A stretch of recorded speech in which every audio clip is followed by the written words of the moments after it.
Everyone likes a good movie myth, apocryphal tales that give certain movies a little notoriety and add another shade of colour to our perception of the movie business. An extra dying in Ben-Hur, a ghost being seen in Three Men and a Baby, the hanging body of a munchkin in The Wizard of Oz. What is wrong with the internet? But some of these myths are true. Now, there are true stories we've covered in the past, like Jessica Rabbit's secret flash and Who Framed Roger Rabbit, or animators sneaking a topless woman into the rescuers. What is wrong with animators? But here are a few others that sound a little too good to be true, but actually totally are. I'm Adam from WhatCulture.com, and here are the 10 craziest movie myths that turned out to be true. Number 10, O.J. Simpson was rejected as the Terminator. Arnold Schwarzenegger, who is more bumps than man, was far from being the first choice to play the T-800. He originally auditioned for Kyle Reese before he and Cameron thought he'd be perfect as the villain. See, originally the Terminator was envisioned as a normal-looking man who could blend into the background, you know, like the T-1000 eventually ended up being. The filmmakers had a short list of possibilities, with O.J. Simpson's name appearing near the top.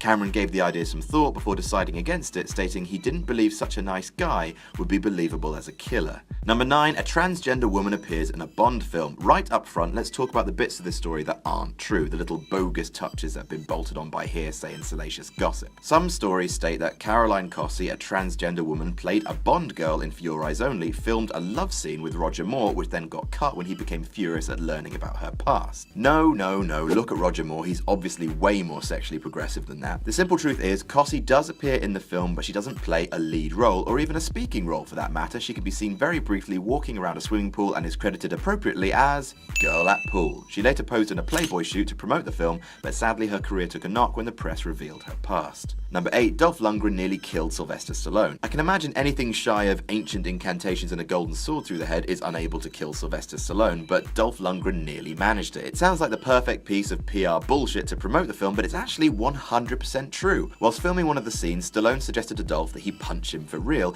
and the massive blonde gentleman dealt Sly a severe blow to the breastbone. And what happened then? Well, in Whoville they say that Sylvester's small heart grew 3 sizes that day. Except, no, that actually did happen. The trauma of the blow made Stallone's heart swell to 3 times its size, and he spent a week in an ICU. Number 7, real skeletons in Poltergeist. Poltergeist is a movie with plenty of strange behind-the-scenes tales. There's the eternal rumor that it was actually Steven Spielberg that directed it, a claim that some of the cast back up, or of course the persistent Poltergeist curse story, which carries a spooky amount of weight considering that 4 cast members died within 6 years of each other. Well, curses aren't real, but one of the things that perpetuated such a rumor was something that's 100% creepy and 100% true. There was a scene with skeletons in a swimming pool, you see, and as a cost-saving measure, real skeletons were used instead of plastic ones. Makes sense, plastic ones cost money to make and real ones are just lying around in the ground. Absolute filmmaking lunatics. Number 6, Charlie Chaplin doesn't look like Charlie Chaplin. The global phenomenon of silent film and slapstick, the tramp aka Charlie Chaplin, has had a number of myths follow him around, the most persistent one being that there's a time traveler hidden in B-roll footage for one of his films. Spoilers, there absolutely is not. A myth that's true, however, the physical genius, who'd be 127 if he were alive today, once entered a Charlie Chaplin lookalike competition in France in 1975. He went along, dressed in his tramp costume, and he came in 3rd. Pissing 3rd. The man himself couldn't win his own lookalike competition. Now, to be fair, Chaplin was very old at the time and had bright blue eyes in real life, which obviously didn't show up on the black and white cameras, but still, pissing 3rd. Number 5, Charlie Chaplin's body was stolen. Still with Chappers, he was a man with quite an amazing life, and as it turns out, his death was quite eventful too. Shortly after said death, 2 men dug up his body and held it to ransom. They reburied his coffin in a field and then tried to extort $400,000 out of the Chaplin's estate to reveal its location. The saga went on for days as Chaplin's widow refused to pay, saying that Charlie would have thought it ridiculous, and as they weren't the smartest guys in the world, the police quickly tracked down the criminals. They quickly confessed and were sentenced to jail for disturbing the peace of the dead. When Chaplin was buried again, the family made sure no one else tried the scheme. They covered his coffin in 6 feet of concrete. Number 4, Tom Cruise made a secret cameo in Young Guns. The rumor that Tom Cruise, lightning-powered demon of pure madness and teeth, made a cameo in 80s brat pack classic Young Guns circulated for years, but was written off as nobody could spot him. It was only confirmed years later by the cast, who explained that Cruise was visiting best mate Emilio Estevez on the set and felt like dressing up like a cowboy and you give Tom Cruise what he wants. He'd also never taken part in a movie gunfight by that point, so he was keen to try it out. The crew obliged by dressing him up as an anonymous henchman, complete with face-obscuring hat, mutton chops, and a moustache during the final showdown. It's easy to see why people miss him, as his wordless appearance consists entirely of firing a gun before being shot dead. Number 3, Sylvester Stallone was in a porno, never ending with Sly. Look, we've all been in sex tapes, mine has more extras than Gandhi. Certain celebrities have been seen in salacious tapes, but few have been in actual official pornographic features.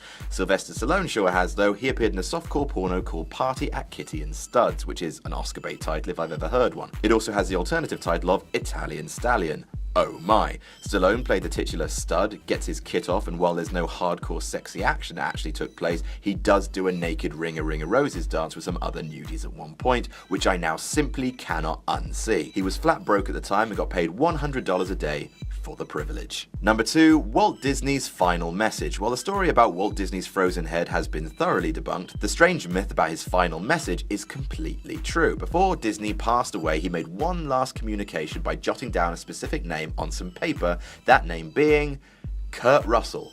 Now, if movies and that Simpsons episode when someone shot Mr. Burns have taught me anything, it's that in Disney's final hour, he was trying to tell us something very important, that he was murdered and that the murderer was Kurt Russell. I mean, sure, Kurt Russell was only a 15-year-old child actor at the time, but if you've seen Escape from LA, you know what horrors he's capable of. In an interview, Russell confirmed that it was true and stated that he, like everyone else, had no idea what that final message meant. And number 1, Darth Vader wasn't originally Luke's father. George Lucas has stated for many, many years that he always had the storyline for the original Star Wars trilogy mapped out, which, makes the whole Luke and Leia thing supremely creepy. It also doesn't make sense that if Luke was being hidden from Darth Vader, that he'd be living under his real name, or that Vader couldn't sense his real identity during the attack on the Death Star.